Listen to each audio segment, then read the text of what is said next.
let's let's go to our esteemed Honorable Paul Hellyer of Canada. We would give you 20 minutes, sir.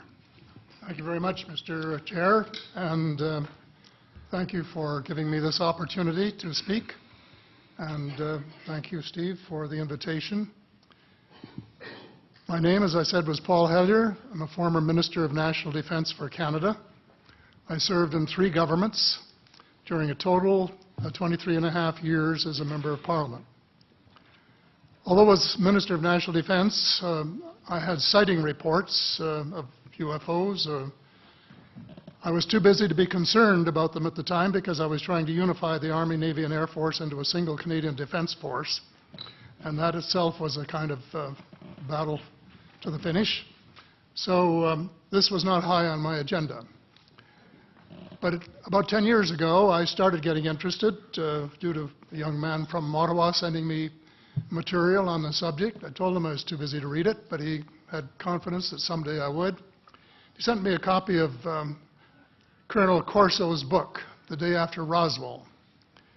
It took me a while to get around to reading it, but I took it for my summer reading in 2005 and was really impressed with what was contained in it.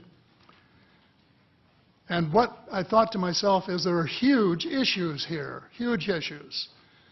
And the American people and the people of the world have a right to know what's going on because they're part of it.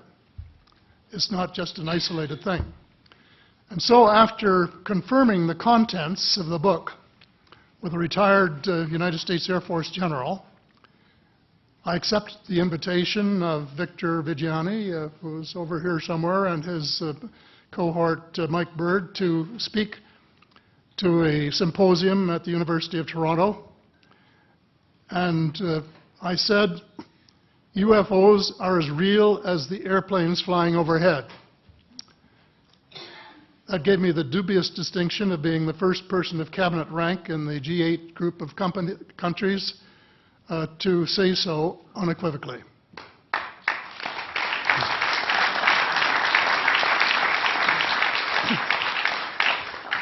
Since then, I've learned a lot from many sources, including a number of the fantastic witnesses that we have heard these last 4 days. They were so outstanding, I was just really blown away with them, the amount of information that was available. And I appreciate every single one of them. But because I'm not a ufologist, I'm a politician, there are only a few things that I want to add in that particular realm. First is that about in the 1960s sometime, there was a flotilla of UFOs headed south that crossed into NATO territory in Europe. And the Commander-in-Chief of the Supreme Allied Headquarters in Europe was naturally very shaken. Fortunately, or maybe divine providence, before the panic button was pushed, the flotilla turned around and headed back north. Obviously, they had thought maybe they were Russian and they were very concerned about it. Anyway, an investigation was launched into this whole subject, and a document was prepared which concluded that at least 4 species had been visiting Earth for thousands of years. And this is my own view at this stage as well. So, except for that, there are just a couple of things that we've talked about that I'd like to refer to. And one was that we were referring to them as they until this morning when Linda Moulton Howe, I think she was the first one, actually named 3 different species. I have brought my latest book called Light at the End of the Tunnel, A Survival Plan for the Human Species, as an aide-memoire, and I name 5 different species here. I'm aware of more now. As a matter of fact, I saw a document just a few days ago that mentioned 20. And I think you, Mr. Chairman, were interested in some of the places they might come from. And I have in here Zeta Reticuli, R-E-T-I-C-U-L-I, Reticuli, the Pleiades, Orion, Andromeda, and the Altair star systems. So I don't think we can any more refer to them as they, because they're not an amorphous mass. They are different species and consequently may have different agendas. I don't think we can say that they all have the same agenda any more than we could say that the United States, China, and Russia had the same agenda. Our real interests may be very similar, but as of now, our perceived interests are still quite far apart. One more observation before I begin what I want to say, and that is that we spent quite a bit of time talking about the 66-year-old cadavers. And I was glad to have Linda this morning finally say that there are live ETs on Earth at this present time, and at least 2 of them probably working with the United States government. The other species that I learned about not too long ago was called the tall whites. And this is when Paula Harris broke the story just a few years ago. And through her good offices, I had the chance to talk for about 3 hours with former Airman Charles Hall and listen to this absolutely fascinating story of how he was working with, first of all, he was scared out of his skin, but after that, when he got to know them, how he was working with, and finally they became to trust each other and have a good working relationship with the tall whites at the gunnery range at Indian Springs in Nevada. And these tall whites were living on United States Air Force property and working in cooperation with the United States Air Force and sharing technology with them. He wrote a book, incidentally, called Millennial Hospitality. There are 4 different versions, but Paula says that Millennial Hospitality number 2 is the best. I think that's the one I read, and it's a very interesting read if you want to sort of get inside the problem of what it's like to bump into these people floating across the terrain in the desert. Well, enough on that for now. My interest is in full disclosure. And my only caveat is I think probably I would say 95 to 98% full disclosure. I know of 1 or 2 things that I'm not sure should be in the public domain, at least yet. They will be someday, I'm sure, but not maybe immediately.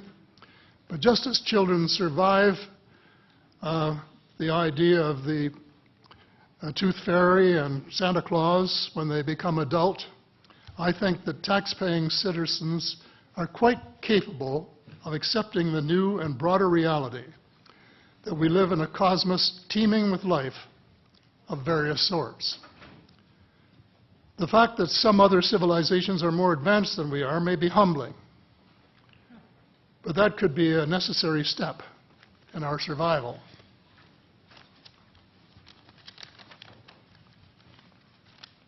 The world is an unholy mess. We have it best until the end of this decade. In my book, I said we have 10 years to stop global warming if we don't want it to be beyond the point of no return. 2 years has gone past since it was written, so I say we have until the end of the decade to arrest global warming. Yet our leaders don't even talk about it very much except in a superficial way. They appear to be more interested in starting wars to control more oil and, in effect, prolong the gravity of the threat. Of course, even if they took the problem seriously, they wouldn't have the finances to finance the transition from oil to the clean economy, to clean energy, because we have an infinitely silly banking and financial system in the Western world.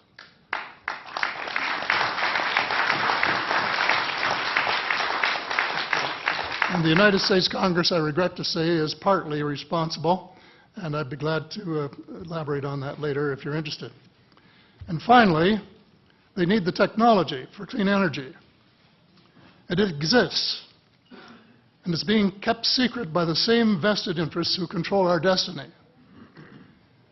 Who are these vested interests, and what are they up to? Well, Senator, you were talking about a military junta.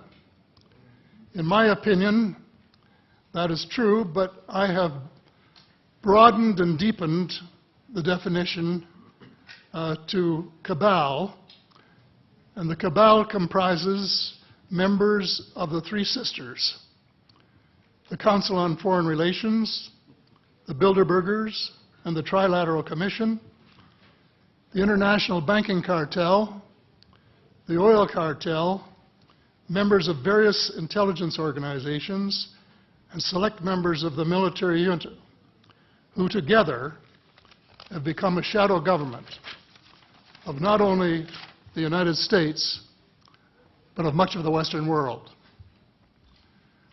The Council on Foreign Relations is the oldest of the three sisters, and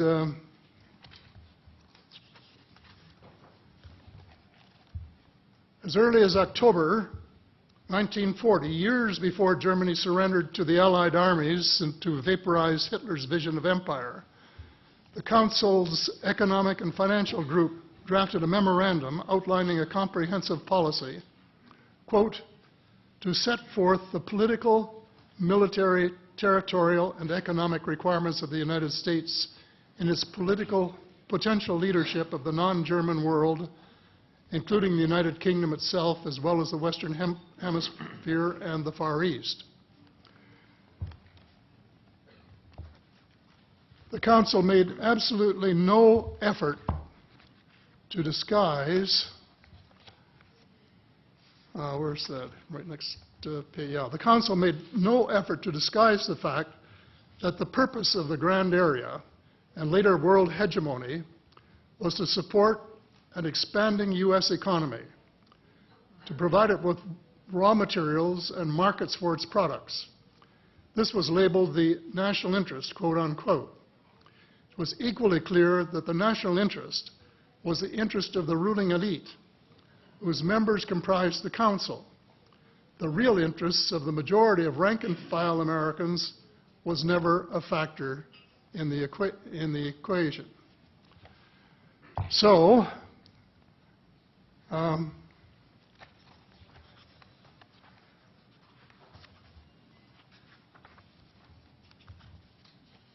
Mr. David Rockerfeller, who was a member of all three of the sisters, is quoted as saying this at a meeting of the Builderbergs in Europe. We are grateful to the Washington Post, the New York Times, Time magazine, and other great publications, whose directors have attended our meetings and respected their promises of discretion for almost 40 years. It would have been impossible for us to develop our plan for the world if we had been subjected to the lights of publicity during those years. But the world is more sophisticated and prepared to march toward a world government. The supranational sovereignty of an intellectual elite and world bankers is surely preferable to the national autodetermination practiced in past centuries. He, of course, pretended he didn't say that, but the witness this is reported by Daniel Estulin, a thoroughly reliable reporter who has written the true story of the Bilderberger group. And if you want to really get inside of what's been going on there for this long time, that's a good place to go. So anyway, you hear what Mr. Rockefeller said, and so there you have it. The aim of the game is a world government comprising members of the CABAL who are elected by no one and accountable to no one. And according to Mr. Rockefeller, the plan is well advanced. Does this help you to understand why our civil rights are being taken away from us?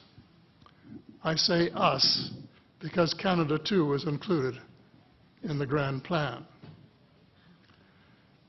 A giant leap in the wrong direction followed the end of the Cold War.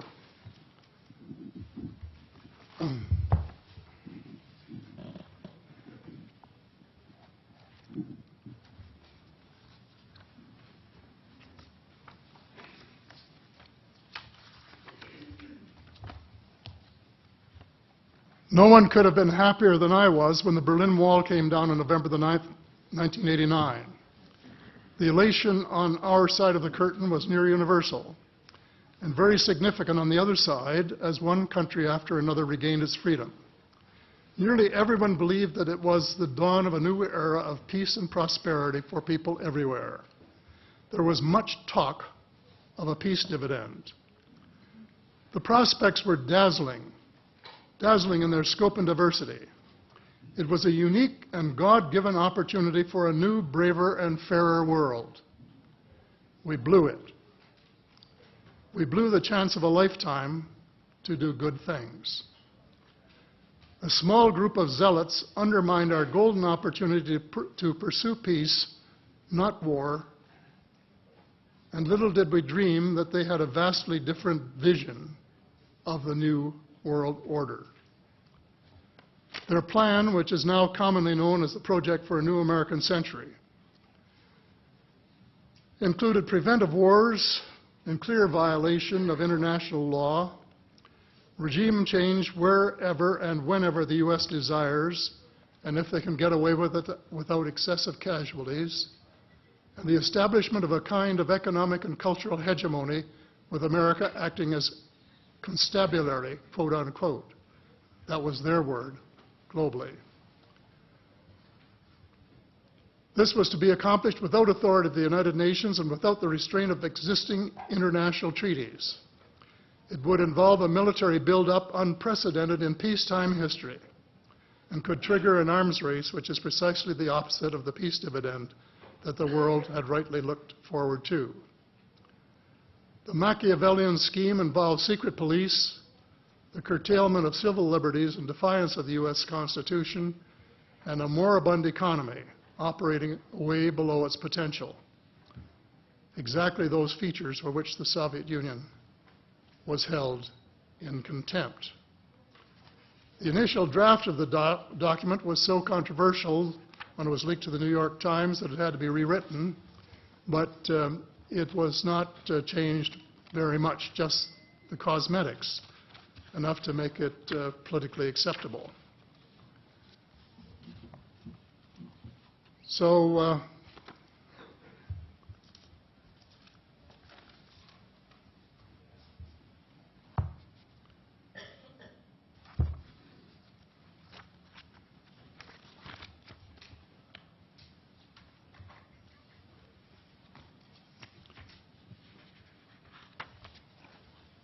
I have a few minutes here to my bearings.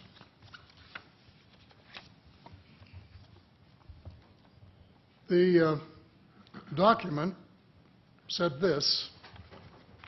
Well, it may have been easy to persuade President Bush to abandon his stated policy of not getting America more deeply involved in international affairs, but persuading the American people would be more difficult.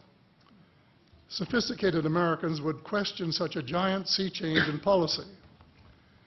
The authors of Rebuilding America's Defenses, Strategy, Forces, and Resources for a New Century recognized this difficulty from the outset because their document contained the following sentence.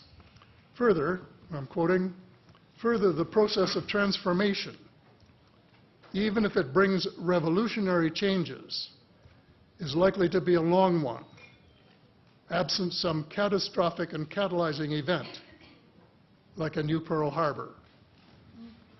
Well, it wasn't too long before they got their catastrophic and catalyzing event.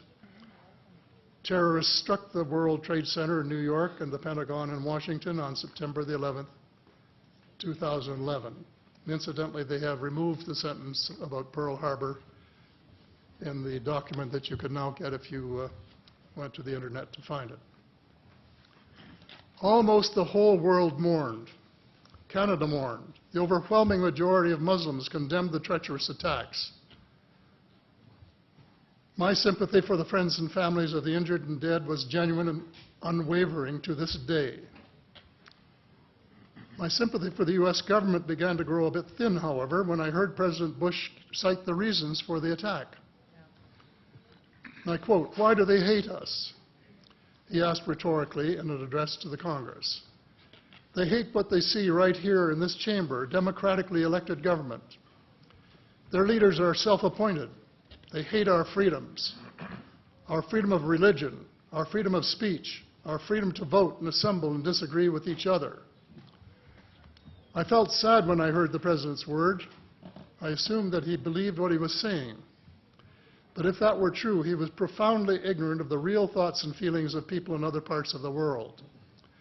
If he wanted to hear the truth, he should have listened to Osama bin Laden, who was well informed concerning the origins of the kind of fanatical hatred of the United States which has led to such treachery. This is his version of events. Every Muslim must rise to defend his religion. The wind of faith is blowing, and the wind of change is blowing to remove evil from the peninsula of Muhammad. Peace be upon him. As to America, I say to you and its people a few words. I swear to God that America will not live in peace before peace reigns in Palestine and before all the army of infidels depart the land of Muhammad. Peace be upon him. That is clear enough. The dislike of America has nothing to do with democracy versus dictatorship, or wealth, or freedom of religion, or freedom of assembly. It is directly related to American foot-dragging and stick-handling a just settlement of the Palestinian question. Mr. Hellyer, I'd hate to interrupt. Time has expired, but I'm very happy if the panel has no objection to allow another minute or two to finish your statement. How much time do you think you need to finish it? I think probably somewhere between 1 and 5 minutes, most. I think we'll give you 2 minutes to finish your statement, as much as I'd like to grant more. Thank you. Okay. In short, American foreign policy was the root of the conflict. So here we are more than a decade later fighting another war that can't be won. There is no country on earth powerful enough to protect its citizens against fanatical hate, as we learned from the Boston Marathon. And the mere attempt to pursue the impossible pits neighbor against neighbor and the state power structure against everyone. All of the freedoms won by the millions of men and women who fought and died in World War II are being flushed unceremoniously down the drain.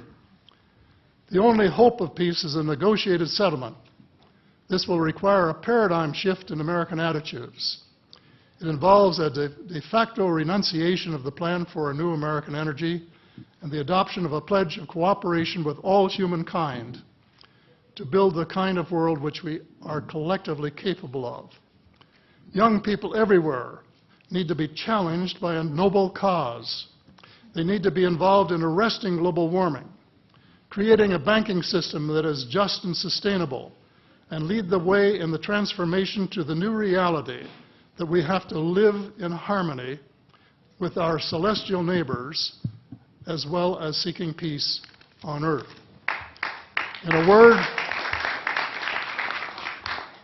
word, we have to become spiritual beings and practice the one tenet that the world's major religions have in common, and that is the Golden Rule. In this field, too, and I just want to read one paragraph at this time, if you'll allow me, Mr. Chair. Well, we will allow that, but there's only about 30 seconds, so I hope you can conclude it with that statement. Fast. Thank you. This is from the late Dr. John Mack, an American secular Jewish psychiatrist who became a world leader in interviewing abductees, or experiencers, as he called them, came to this conclusion in a startling book, Passport to the Cosmos. Quote, although the aliens are not themselves gods, their behavior is sometimes anything but godlike. Abductees consistently report that the beings seem closer to the Godhead than we are, acting as messengers, guardian spirits, or angels, intermediaries between us and the divine source. Thank you. Thank you very much.